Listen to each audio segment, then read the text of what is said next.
It is a very good evening. Welcome to Network. My name is Spumelele Zondi. Now, Kenya has postponed the digital migration deadline. We'll tell you why tonight. Malaria is one of the biggest killers in Africa. As a result of this, there's a new mobile phone application to help fight it. In studio, we have Uber, the taxi application that faced many problems in various parts of the world. Hopefully, they can shed some light on what is going on. We are live, so find us on SABC Network on Facebook and Twitter. We're on News Network at SABC.co.za and email. Let's start with your social media and technology news.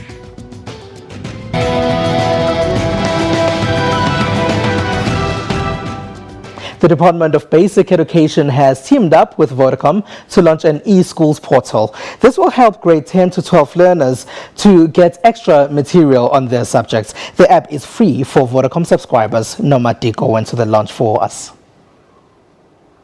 As Vodacom and the Department of Basic Education congratulated the nation's top achievers, they also launched their joint e-school venture. The e-school is a portal that provides students with textbooks online. Students can use phones, tablets, and computers to access the school. The e-school is based on the Department of Basic Education's curriculum. This for me is the biggest, to really have an entire curriculum on the system, on the portal for us, and all the time we've been saying, you know, e-learning is the future, and they've given us a very big gift by ensuring that we have free access for Vodacom users onto the system. Students that want access to the portal must create an online profile in order to keep a detailed footprint of their progress. Parents can also request access to their children's profile in order to help and monitor their development.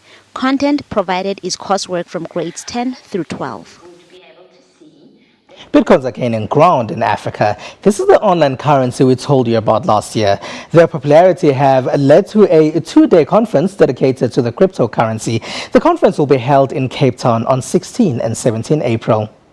This will be the first Bitcoin conference in Africa. Experts will talk about the impact of Bitcoins in the continent's economy. Bitcoins became popular because of an American online black market website called Silk Road. People were using them to buy drugs there until it was shut down by the FBI in 2013. But Bitcoins are mostly used for the trade of legal goods. All over the world are trying to get right now. In order to achieve this, fiber optic cables are needed. So the city of Johannesburg was trying to improve network connections for its citizens, and they entrusted Be Wired or City Connect with a 1.2 billion rand tender to lay 900 kilometers of fiber optic networks. Another partner in this was Ericsson. City Connect failed in the task given. City of Johannesburg cancelled the deal, and last year when we called and emailed them, we learned that they were discussing a way forward with the City of Johannesburg. Once the process has been completed, I'm sure parties will want to. Apologies for the wrong clip there. Now, the digital migration deadline has been moved in Kenya. This was initially 31 December 2014, but 3 media companies went to court to ask to continue broadcasting in analog. They were granted that permission. Kenya Supreme Court has said that Nation Media Group, Royal Media Services and Standard Group can continue to broadcast on analog. This is despite the 31 December digital migration deadline in the East African country. I don't think it'll hinder it. I mean, one of the reasons that they do that is because there's not enough take-up of the digital signal. And then so for broadcasters, it's a very challenging time, you know, because you're spending a lot of money broadcasting on analog and in the digital format. And that only starts to really work if you're starting to get enough audiences migrating to digital and that you know that there's enough set-top boxes. If they switch that off too soon and they say, okay, we're just going pure digital, then suddenly all those people on analog are thinking, well, what on earth is going on here? Media Monitoring Africa says despite this minor glitch, Kenya is still way ahead of South Africa. The body doubts that South Africa will meet the International Telecommunications Corporation deadline of 17 June 2015, which is just 5 months away, but says a lot of African countries are on track. Mauritius is one that has already met it. As far as I'm aware, Mozambique is pretty close. Kenya is pretty close. I'm not sure how far Tanzania is. In Kenya, the date to switch off analog will remain unknown until the court gives further direction. Malaria is one of the biggest killer diseases in Africa. Doctors, governments and nurses are often the ones that are often trying to battle it. But now modern technology is coming in to assist as well. A smartphone application created by a London-based startup is trying to increase malaria diagnosis rates. War on malaria, a mosquito-borne infection, has been an ongoing one for centuries now. But this could all simmer down thanks to this technology that is said could help diagnose the disease quickly and cheaply.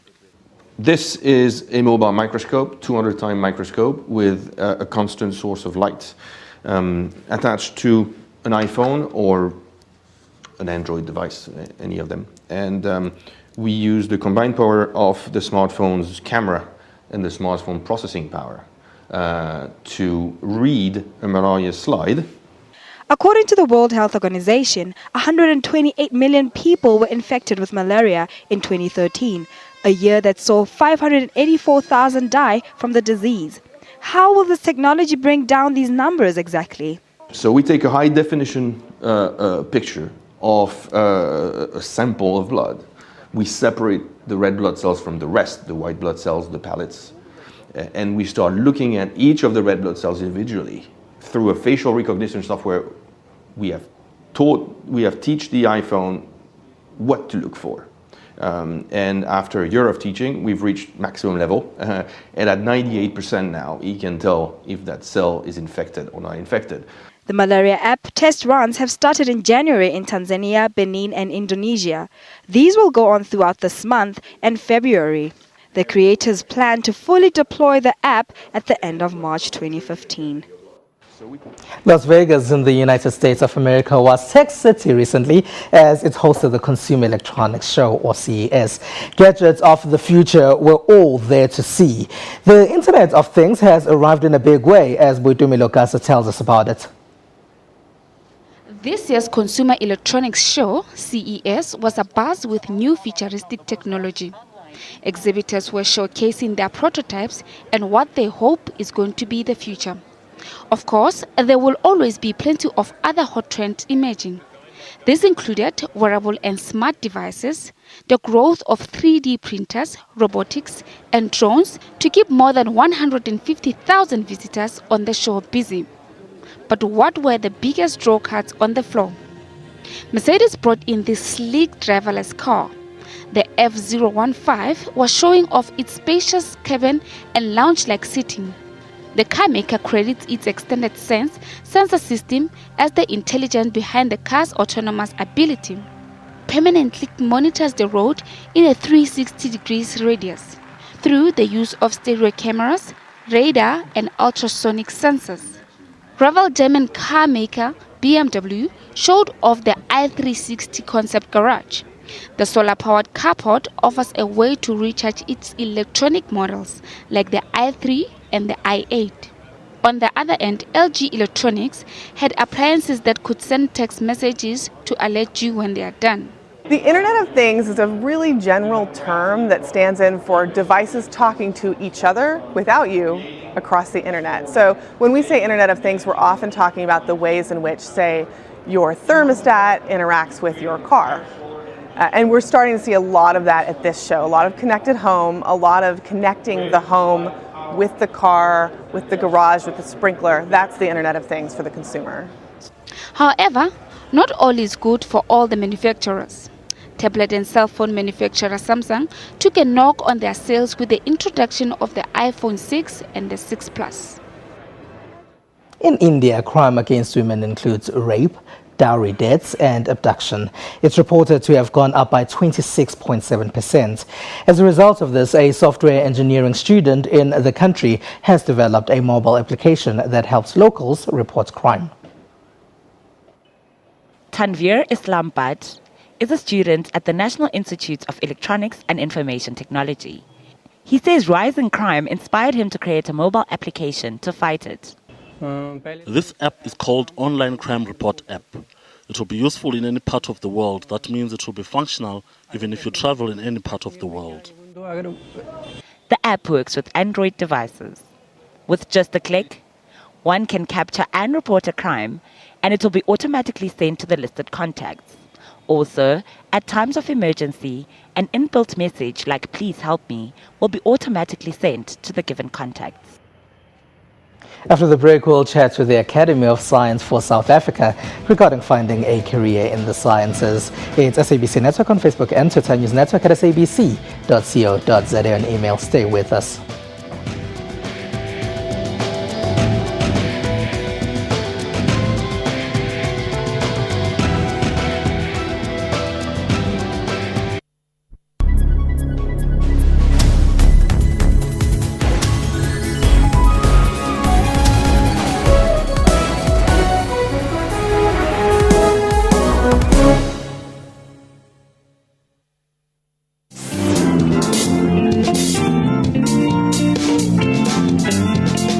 Because of cancer, I realized life is short. I want to live my dream. They can bend my face, but not my voice. I'm definitely not a cross-dresser. South Africa, I'm just a gay man. Join Puleng Molebatsi on Bupilong every Saturday at 17:30 CAT.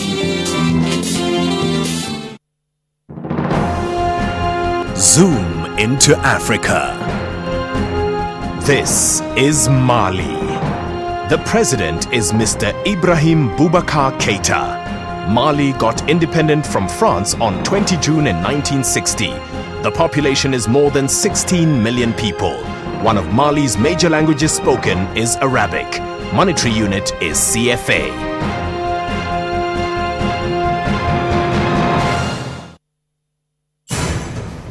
This week we are taking you around the continent, telling you stories about what makes Africa, Africa. We now head to the Kenyan coast where we meet a man using needles to fight a growing drug culture. A recent study revealed that there are 850 drug addicts in Diani alone, with over 220 using injectable drugs such as heroin. In my community, I've seen a lot of these people suffer. The Journal, every Saturday at 1:30 on SABC News.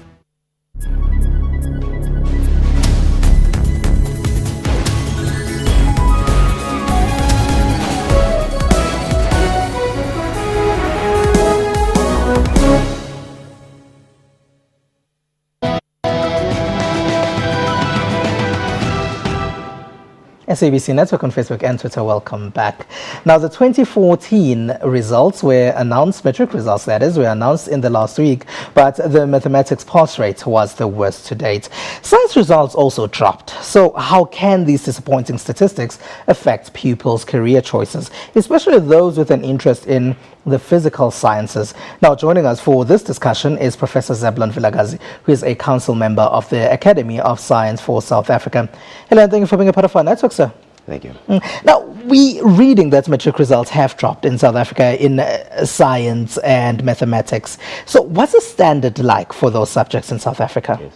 Just before I answer the first part of your question is, first I'll just talk broadly about the Academy, that the Academy of Sciences represents much broader than just narrowly defined fields of science as natural sciences, as in physical and chemical sciences and biological sciences. So the Academy of Sciences is an all-embracing body that looks at science from humanities to social sciences and natural sciences. But for the so you're not specific about the sciences that you look at. But for this one here, for this debate in particular, for this discussion in particular, we'll focus on the classical definition, say on our definition of science, which is natural sciences and let's talk about those. Let's talk about the natural sciences and mathematics.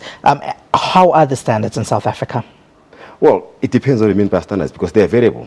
You know, many of the youngsters who actually did our matric or NSC as it is known nowadays have gone on to study at some of the leading universities in the world, and most of the graduates in South Africa have won Nobel laureates, have gone on to make huge impacts in many areas of business, in many areas of science and areas of technology. For example, Elon Musk matriculated in South Africa, the billionaire who is based in Canada at the moment. So I think, you know, there's a huge variable range of what you define by standards. But I think, but you based at the University of the Witwatersrand. But the issue here is, do we have enough volumes of people who are young people, youngsters who are adequately prepared, well skilled in fields of maths and science to be able to meet the challenges faced both by this country and this continent. I mean, I can talk about, for example, Ebola. We should be doing a lot of research here in South Africa to tackle some of these problems involving Ebola, as was discussed earlier. Malaria, we need bioscientists, we need advanced medical practitioners and medical researchers to investigate those problems, let alone study other more, shall I say, esoteric things like astronomy, astrophysics, which will put this country and this continent at the frontiers of development. So I think that the numbers of good matriculants coming out of our system is not adequate to meet the demands both of the universities and the University of Technology and the workplace in general as well. You are based at the University of Witwatersrand, where you are in charge of research. The standard or the quality of the first year student coming in, do you think it's sufficient enough? Can they tackle science and mathematics at university level? Right.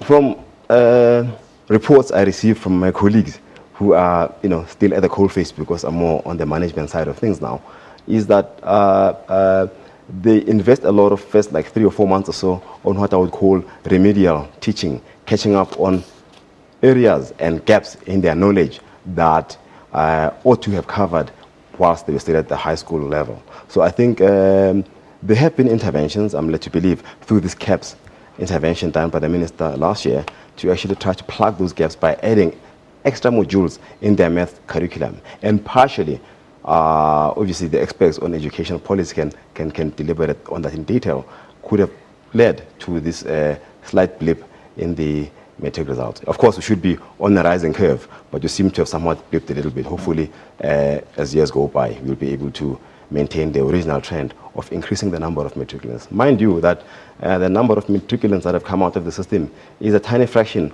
of children who started primary school 12 years ago.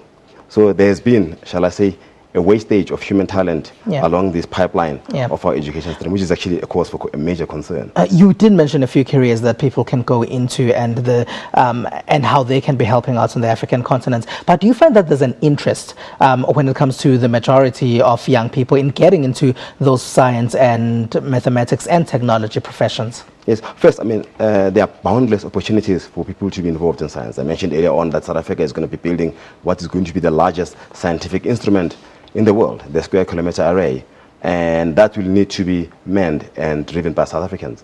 And there is a lot of interest. Newspaper articles are beginning to actually talk more about that. And we should see, with the investment in science, more young people getting into this thing. But the question is, will we get the right numbers? All right. Professor Zebulon Vilakazi from the Academy of Science for South Africa, thank you very much for being a part of our network tonight and shedding some light on this issue. Pleasure.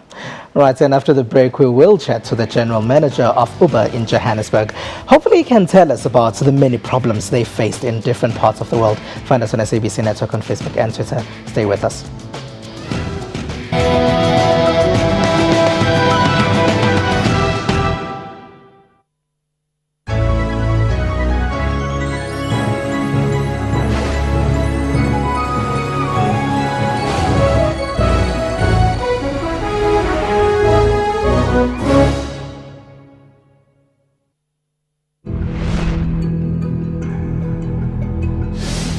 Inspire others to say no to drugs. Drugs can cause cancer and destroy your life. You can lose everything. You can lose your friends. You will never be the same again. Drugs can kill you. Alcohol can rob you of your future. You can lose all your money. They can make you infertile. You will lose your self-respect. Alcohol can hurt those around you. Give yourself the best chance in life. Drugs can destroy your health. Drugs can make you lose your job. Let's stand up against alcohol abuse. Drugs can destroy every part of your life. Look out for each other. Let's stand up against drugs.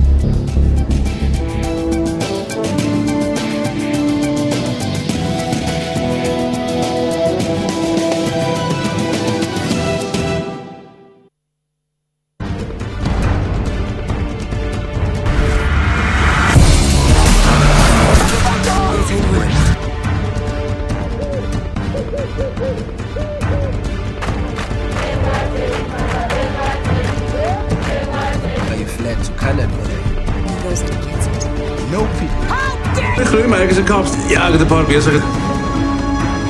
Hoekom?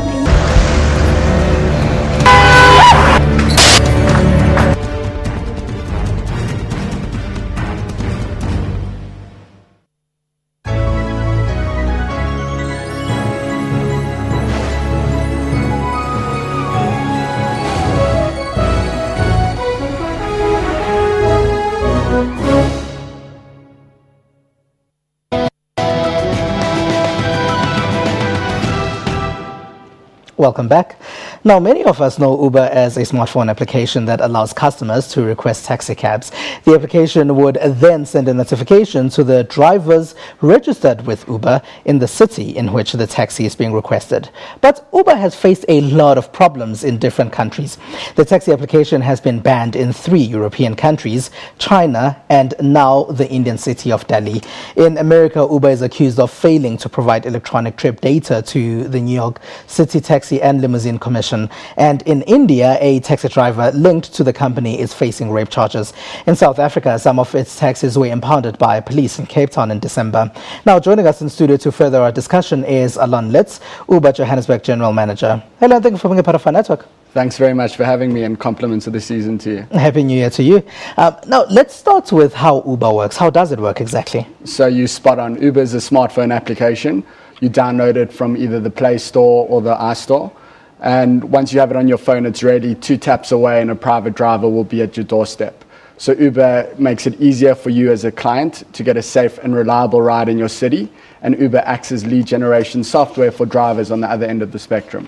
A safe and reliable driver. But there are instances when you've been accused of not being so safe. So how do you ensure that, like in India, for example, there's a rape case that's pending and it's an Uber driver. So how do you ensure that the people's backgrounds have been properly checked? So obviously, our condolences to the family involved in the terrible incident in India. The Uber system really goes above and beyond what the current industry currently does. So when you book your trip with Uber, you see the name of the driver appear in the application, the car that he's driving, as well as his picture. So before you even get into his vehicle, you know whose car you're getting into. Over and above that, in South Africa in particular, all drivers that we partner with have something called a professional driver's permit. In order to qualify for that PDP, you can't have a criminal record.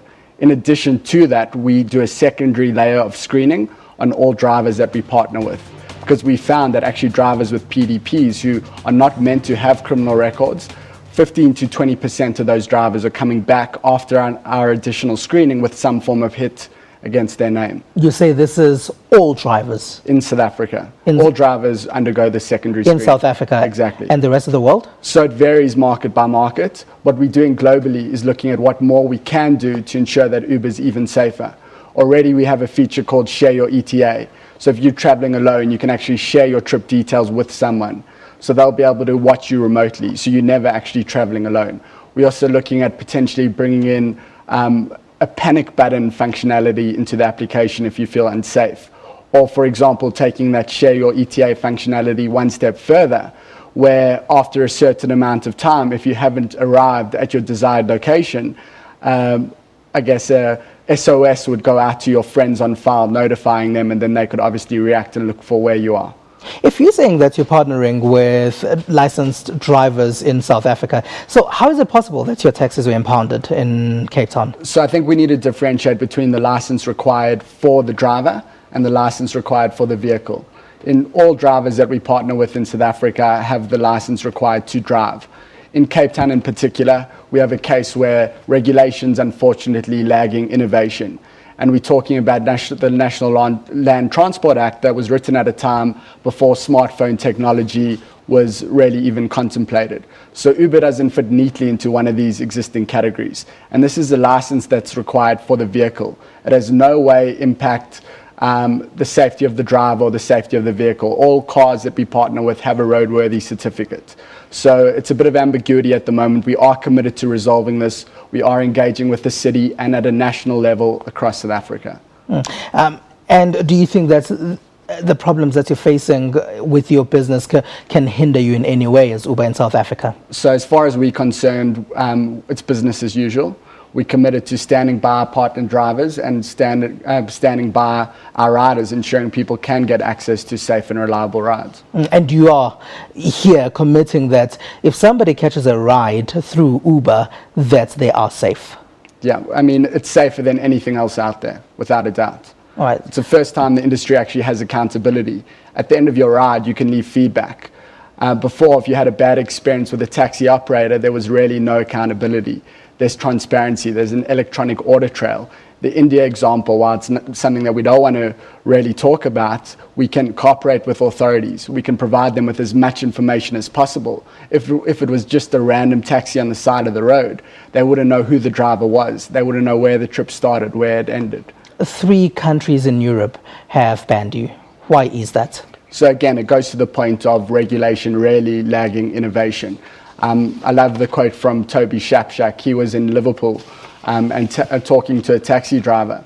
And the taxi driver told him, based on current taxi regulation, he still needs to actually keep hay with him at all times. Yes. And that's because the taxi regulation was written at a time when drivers were driving with a horse and carriage. So that's how long it's been since some of the regulations been updated. All right, Alon Litz, General Manager of Uber in South Africa. Thank you very much for joining us tonight. Thank you. All right, let's find out what some people have been sharing in social media. Many Africans on Twitter have been outraged by the lack of media coverage on the estimated 2,000 killed Nigerians in a space of a week. Most international media have chosen to run with terrorist attacks in France.